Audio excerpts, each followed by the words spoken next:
हे friends, स्वागत है आप सभी का movie stock movie explain channel पे, जिस पर आज मैं रिकैप करने वाली हूँ नेटफ्लिक्स पर हाल ही में रिलीज हुई रेबेल मून के part 1 a child of fire को। तो चलिए अब आपका टाइम बिल्कुल भी ना वेस्ट करते हुए शुरू करते हैं इस वीडियो को, वो भी स्पॉइलर वार्निंग के साथ। लेकिन उससे पहले मेरी एक छोटी सी रिक्वेस्ट, वीडियो को लाइक, शेयर और चैनल को सब्सक्राइब करने की।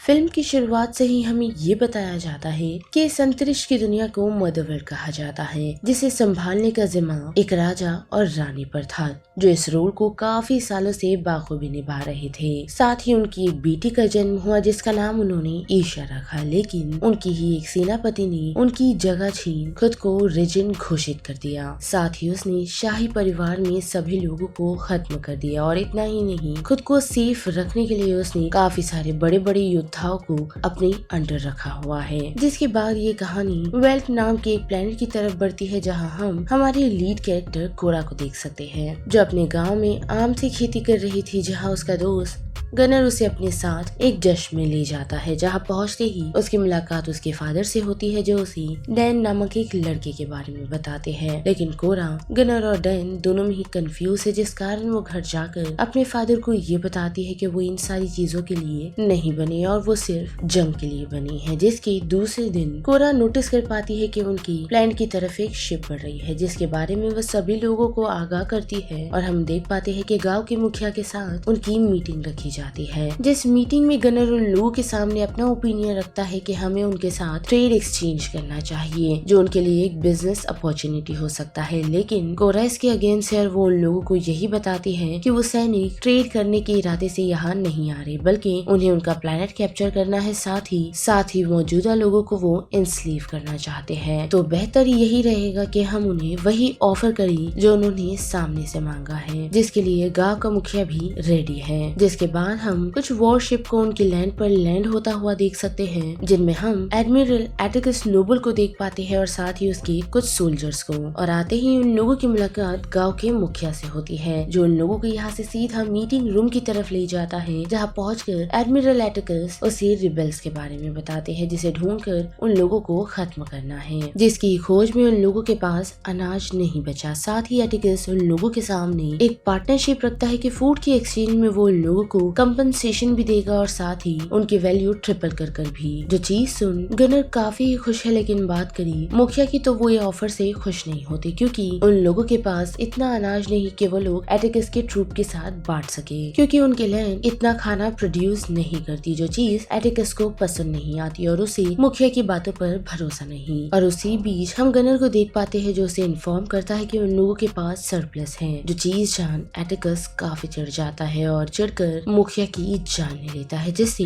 गनर काफी मायूस है, क्योंकि उसके कारण मुखिया की जान चली गई। साथ ही उसने यानी कि एटिकस ने उसे वार्न किया है कि जल्द से जल्द वो उन्हें अनाज तैयार करके दे, जिसके लिए उसने यानी कि गनर ने उसे 9 वीक्स का टाइम मांगा है। साथ ही एटिकस ने उन लोगों से इतने खाने की मांग की है जिससे बाकी गाँव वाले भूखे मर सकते हैं। और इतना कहकर एटिकस अपने कुछ ट्रूप्स के साथ साथ कुछ रोबोट छोड़ वहाँ से चला जाता है। साथ ही मौजूदा ट्रूप्स कुछ गाँव वालों को उनके घर से जबरन निकाल उनके घर को हथिया लेते हैं, जिनमें से कुछ सोल्जर्स तो रोबोट का मजाक भी उड़ाते हैं और उनके साथ बदतमीजी भी करते हैं। जो चीज एरिस नाम के सोल्जर को पसंद नहीं आती और वो उन लोगों को रोक देता है। साथ ही हम देख पाते हैं कि JC-145 यानी कि वही रोबोट खुद को क्लीन करता है और उसकी मुलाकात सैम नाम की एक लड़की से होती है, जिसे वो रोबोट किस तरह खुशी और बाकी सारी चीजों के बारे में बताता है जो राजा के रहते हुई थी। लेकिन जब से वो लोग एनस्लेव हुए हैं, तब से जॉय और बाकी सारी चीजें मर सी गई है, वो भी किंग और उनकी बेटी आयसा के मरने के बाद से। जो चीज सैम को टच कर जाती है और वो C-145 के साथ काफी अच्छे से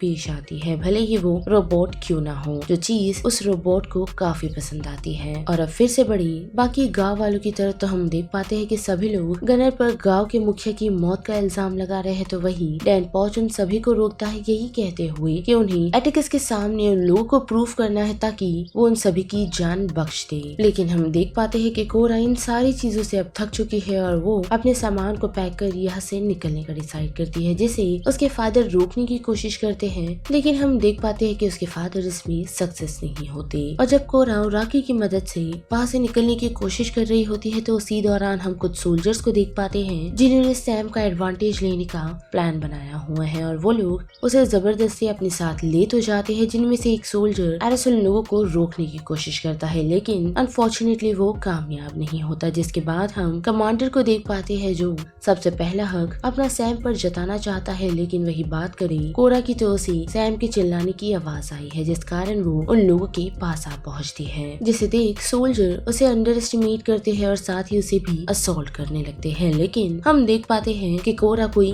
आम सी लड़की नहीं बल्कि वो वहाँ मौजूदा सभी सोल्जर्स का काफी आसानी से सामना करती है, मानो जैसे उसे लड़ाई की काफी ज्यादा नॉलेज हो, जिसमें उसका साथ एरिस नाम के उस सोल्जर ने भी दिया है। लेकिन लास्टली वो लोग नोटिस कर पाते हैं कि सैम को कमांडर ने पकड़ लिया है, वो भी गन पॉइंट पर, और साथ ही वहाँ पर JC-145 भी आ पहुंचा है जिसे कमांडर ने ऑर्डर दिया है कि वो कोरा को खत्म कर दे। लेकिन गन उठाते ही हम देख पाते हैं कि JC-145 कोरा को नहीं बल्कि कमांडर को ही शूट कर वहाँ से भाग जाता है। साथ ही उसी मौके पर हम विलेजर्स को भी पहुंचता हुआ देख सकते हैं, जिन्हें देख कोरा उन सभी को यही कहती है कि अब बस हुआ, उन लोगों को खुद के लिए फाइट करना होगा। और फिर दूसरे दिन हम देख पाते हैं कि कोरा और गनर मिलकर जनरल टाइटस को ढूंढने के लिए निकल जाते हैं। साथ ही कोरा ये तक जानती है कि टाइटस रिबेल्स के साथ था जिन्हें उन सोल्जर्स को खत्म करना है और वो जनरल टाइटस के लिए आर्मी भी अपने साथ ले जाएगी। लेकिन जाने से पहले हम देख पाते हैं कि उसके फादर ने उसे उसकी एक गन वापस की है। और फिर क्या वो लोग अपनी जर्नी पर निकल जाते हैं, जिस जर्नी में जाते हुए कोरा गनर को अपनी सच्चाई बताती है कि वो मदर वर्ल्ड की एक्स ऑफिसर रह चुकी है। साथ ही अपने पास्ट के बारे में भी कि बचपन में कुछ सोल्जर जिन्हें जनरल बेलेरियस ने लीड किया था उसने उसकी पूरी फैमिली को खत्म कर दिया और 9 साल की उम्र में उसका सामना जनरल बेलेरियस से हुआ, जिन्होंने उसे अडॉप्ट किया और साथ ही एक सोल्जर बनाया। साथ ही उन्होंने उसके साथ एक फैमिली जैसा ही ट्रीट किया है और जब कोरा 18 साल की हुई तो उसे कमांडिंग ऑफिसर बना दिया, वो भी उसकी स्किल के साथ साथ उसके स्टेटस को देख। और अब फिर से बड़ी प्रेजेंट की तरफ तो हम देख पाते हैं कि गनर और कोरा मिल वेल्ट नामक एक शहर की तरफ आ पहुंचे हैं, जहाँ उनकी मुलाकात जनरल टाइटस से हो सकती है या फिर उनकी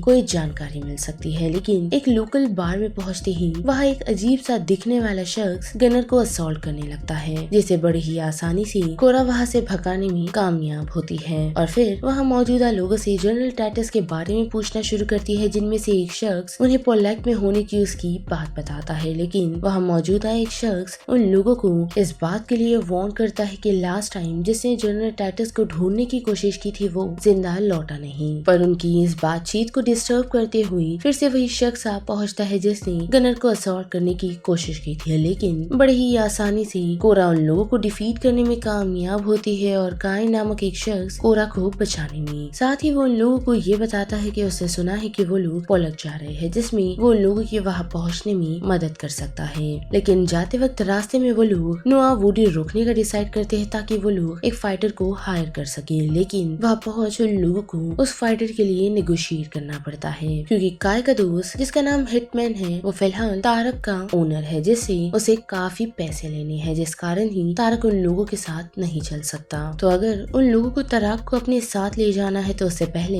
हिटमैन को उन्हें पैसे लौटाने होंगे। साथ ही तारक उन लोगों के लिए फाइट करने तक को तैयार है। लेकिन वही बात करें हिटमैन की तो वो उन लोगों के सामने एक ऑफर रखता है कि अगर तारक ने उसके पास मौजूदा एक रिबेल जानवर को शांत और उसे कंट्रोल कर लिया तो वो तारक को यहाँ से जाने की इजाजत दे देगा, और अगर तारक इसमें फेल हो जाता है तो बाकी लोगों को भी उसका गुलाम बनकर रहना होगा। जिसके बाद क्या हम देख पाते हैं कि तारक ग्रिफोन की तरफ बढ़ता है, यानी कि उसी जानवर की तरफ उसे कंट्रोल करने के लिए, और उसके सामने झुक जाता है। साथ ही उसे फॉरेन लैंग्वेज में कुछ कहता है, जिससे वो ग्रिफोन शांत हो जाता है और उस पर उसे राइड भी करने देता है, जिससे तारक भी फ्री है और अब वो कोरा की टीम में शामिल भी हो चुका है। जिसके बाद क्या वो टीम वहाँ से निकल डैगर्स नामक एक प्लान की तरफ बढ़ती है ताकि वो लोग और टीम्स को जमा कर सके, जहाँ उन लोगों की मुलाकात नेमेसिस नाम की एक लेडी से होती है जिसे काय थोड़ा बहुत ही जानता है। और उसके पहले मुलाकात में ही वो लोग देख पाते हैं कि किस तरह नेमेसिस एक छोटे बच्चे को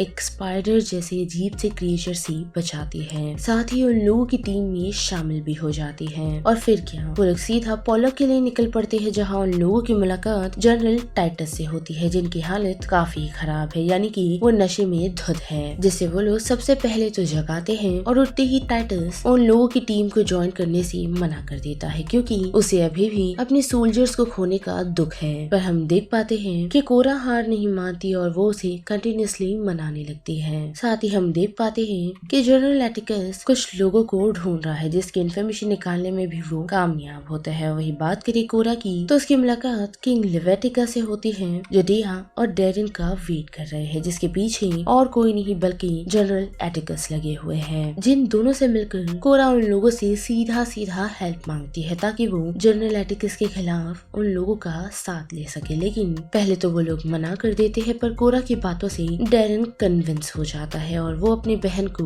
उसे ज्वाइन करने के लिए कहने लगता है। लेकिन उसके मना करने पर डेरिन अपने कुछ ट्रूप्स को लेकर कोरा की टीम में शामिल हो जाता है। अब वो लोग यहाँ से निकल पड़ते हैं और उनके जाते ही हम देख पाते हैं कि किंग लेवेटिका को और किसी ने नहीं बल्कि जनरल एटिकस ने लोकेट कर लिया है और लोकेट कर उन्हें खत्म भी कर दिया। अब वही दूसरी तरफ बात करें कोरा और उसकी टीम की तो हम देख पाते हैं कि वो लोग गोनीविल नाम की एक प्लेनेट पर आ पहुंचे हैं ताकि वो सभी रेस्ट कर सके। लेकिन वहाँ पहुंचते ही कोरा नोटिस कर पाती है कि काय वहाँ मौजूदा सोल्जर को कुछ टिप दे रहा है जिन्होंने वॉकी टॉकी में किसी से बात की है और उससे कोरा को समझ आ जाता है कि काय उन लोगों को शायद बिट्रे कर रहा है। और देखते ही देखते हम देख पाते हैं कि उन लोगों पर कुछ रोबोट्स हमला कर देते हैं। साथ ही उन्हें पता चलता है कि काय एक बाउंटी हंटर है जिसे कोरा का असल नाम पता है जो कि कोरा आर्थलेस है। जिसके बाद के हम देख पाते हैं कि एटिकस भी उस सिचुएशन पर आ पहुंचा है जहां गनर के अलावा सभी लोगों को पकड़ लिया गया है और साथ ही गनर को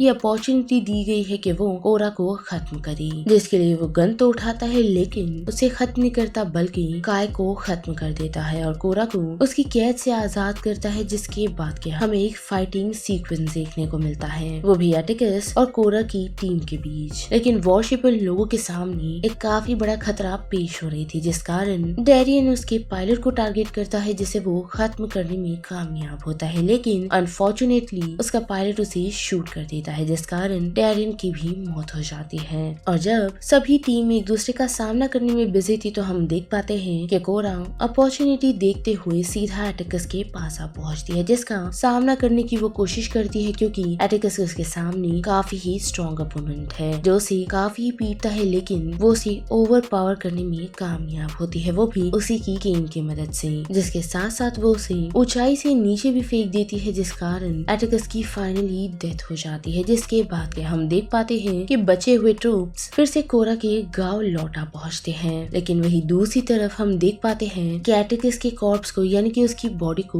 मदर वर्ल्ड की एक शिप रिट्रीव कर लेती है। साथ ही उसकी बॉडी में कुछ प्लग इन कर उसे जगाने की कोशिश की जाती है, जिससे हमें पता चलता है कि एटिकस कोई आम इंसान नहीं बल्कि वो एक साइबॉर्ग है। जिसकी बातचीत रिजन बेलिसेरियस से होती है जो उसे ये धमकी दे रहे हैं कि उसे जल्द से जल्द कोरा को खत्म करना होगा और अगर वो ऐसा नहीं कर पाया तो खुद वो एटिकस को खत्म कर देगी। जिसके बाद के हम देख पाते हैं कि जनरल एटिकस उठ चुका है और यहाँ पर इस फिल्म का पूरा रिकैप खत्म होता है, जिस बारे में अब आप सभी की क्या राय बनती है उसे लेकर आप मुझे कमेंट सेक्शन में बता सकते हो। साथ ही वीडियो पसंद आई तो वीडियो को लाइक शेयर और चैनल को सब्सक्राइब करना मत भूलिएगा। बाकी मैं मिलूंगी आपको फिर किसी मूवीज या सीरीज की रिकैप के साथ। तब तक के लिए आप movie stock movie explain channel की बाकी वीडियोस को एंजॉय कीजिए। Till then bye.